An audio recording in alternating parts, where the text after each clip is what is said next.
This is the mask.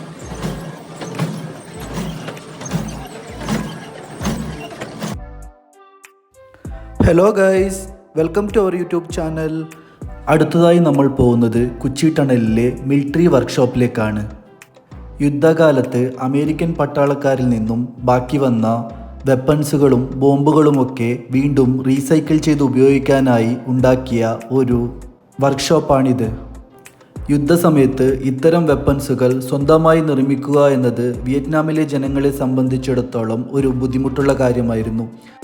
അതുകൊണ്ട് American പട്ടാളക്കാരിൽ നിന്നും പിടിച്ചെടുക്കുന്നതും നഷ്ടപ്പെടുന്നതുമായ വെപ്പൺസുകളൊക്കെ ഈ വർക്ക്ഷോപ്പിൽ കൊണ്ടുവന്ന് റീസൈക്കിൾ ചെയ്ത് യുദ്ധത്തിന് ഉപയോഗിക്കുക പതിവുള്ള ഒരു കാര്യമായിരുന്നു. റീസൈക്കിൾ ചെയ്തുണ്ടാക്കിയ പലതരം ചെറു ബോംബുകളും ആയുധങ്ങളും നമുക്കിവിടെ കാണാം. ഇപ്പോൾ നമ്മൾ കാണുന്നതാണ് ബോംബ് ഷാർപ്പനർ. അമേരിക്കൻ പട്ടാളക്കാരുടെയും മറ്റും ബോംബുകൾ ഓപ്പൺ ചെയ്ത് അതിലെ വെടിമരുന്നുകൾ എടുക്കാൻ വേണ്ടി ഉപയോഗിക്കുന്ന ഒരു ആയുധമാണ് ഇത്. ഈ കാണുന്നത് ബാംബു ട്രീ കൊണ്ടുണ്ടാക്കിയ ഒരു തരം കുടമാണ്. ഇതിൽ വെള്ളം കൊണ്ടുവന്നാണ് ബോംബുകൾ കട്ട് ചെയ്യുമ്പോൾ ഉണ്ടാകുന്ന അപകടങ്ങൾ ഒഴിവാക്കിയിരുന്നത്. നമുക്ക് ഇതിൻ്റെ പ്രവർത്തന രീതികൾ കാണാം.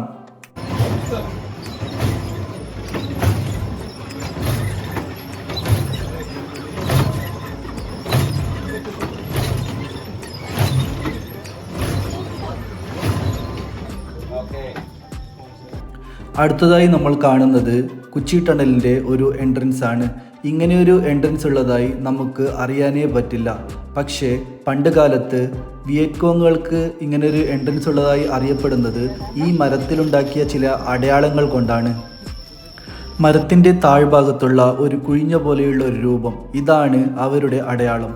ഈ അടയാളം കണ്ടാൽ അതിനടുത്തുള്ള ഇലകൾ മാറ്റി നോക്കിയാൽ അവർക്ക് കുച്ചി ടണലിൻ്റെ എൻട്രൻസ് ഭാഗം കാണാൻ പറ്റുമായിരുന്നു. അടുത്തതായി നമ്മൾ പോകുന്നത് ഒരു ഇൻട്രസ്റ്റിംഗ് സ്പോട്ടിലേക്കാണ്. ഇവിടുത്തെ national defence sports shooting range. ഇവിടെയാണ് AK-47 മുതൽ മെഷീൻ ഗൺ വരെയുള്ള എല്ലാ തോക്കുകളും സൂക്ഷിച്ചിരിക്കുന്നത്. ഇതേ തോക്കുകൾ തന്നെയാണ് വിയറ്റ്നാം യുദ്ധകാലഘട്ടങ്ങളിലും അമേരിക്കക്കാർ ഉപയോഗിച്ചിരുന്നത്. ഇവിടെ നമുക്ക് ചെറിയ പിസ്റ്റൽ മുതൽ മെഷീൻ ഗണ്ണും AK-47 ഉൾപ്പെടുന്ന ഗണ്ണുകൾ വരെ കാണാൻ സാധിക്കും. നമ്മുടെ ഇന്ത്യൻ മിലിറ്ററിയിലും കൂടുതലായി ഉപയോഗിക്കുന്നത് AK-47 ആണ്. അങ്ങനെ AK-47 ട്രൈ ചെയ്യാനുള്ള ഒരു ടിക്കറ്റ് നമ്മളും എടുത്തു. ടോട്ടൽ 10 ബുള്ളറ്റുകളാണ് ഒരാൾക്ക് ഉപയോഗിക്കാൻ പറ്റുന്നത്. 10 ബുള്ളറ്റിന് 6,50,000 VND ആണ് ഇവരുടെ ചാർജ്. ഏകദേശം 2200 ഇന്ത്യൻ രൂപ. വിയറ്റ്നാം മിലിറ്ററിയുടെ അണ്ടറിലുള്ള ഏരിയയാണ് ഈ കുച്ചി ടണൽ സ്ഥിതി ചെയ്യുന്ന ഏരിയ.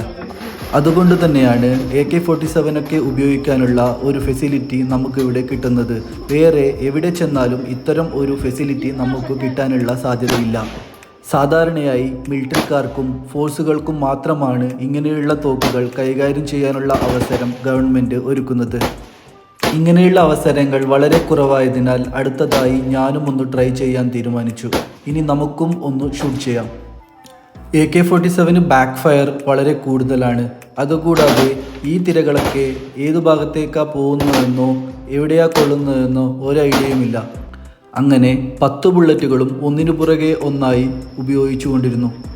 ഇതുപോലുള്ള AK-47 ഉപയോഗിച്ച് നമ്മുടെ രാജ്യത്തിൻ്റെ അതിർത്തികൾ കാക്കുന്ന പട്ടാളക്കാർക്ക് ഒരു സല്യൂട്ട് കൊടുക്കാൻ തോന്നി.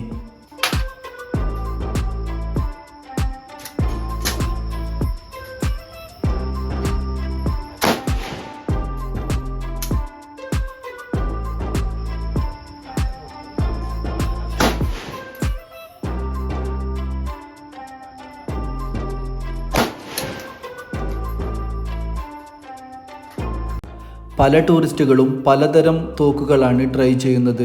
ഇവിടെ മെഷീൻ ഗണ്ണും അതുപോലുള്ള ചെറിയ പിസ്റ്റലുകളും നമുക്ക് ഉപയോഗിക്കാനുണ്ട്. ഓരോ തോക്കുകളും ഉപയോഗിക്കാനുള്ള റേറ്റും വ്യത്യസ്തമാണ്. കുച്ചി ടണൽ വിസിറ്റ് ചെയ്യുന്ന ടൂറിസ്റ്റുകൾ നിർബന്ധമായും വന്നിരിക്കേണ്ട ഒരു ഏരിയയാണ് ഇത്. നിങ്ങളെ കാണിക്കാനായി AK-47 ചില വീഡിയോകളും ഞാൻ എടുത്തു. പല കഷ്ടപ്പാടുകളും ദുരിതങ്ങളും സഹിച്ച് നമ്മുടെ രാജ്യത്തിൻ്റെ അതിർത്തി കാക്കുന്ന പട്ടാളക്കാരെ മനസ്സിൽ സ്മരിച്ചുകൊണ്ട് ഈ വീഡിയോ ഇന്നിവിടെ അവസാനിപ്പിക്കുന്നു. ബാക്കി ഭാഗങ്ങൾ വേറൊരു വീഡിയോയിൽ കാണാം. Thank you for watching our YouTube channel.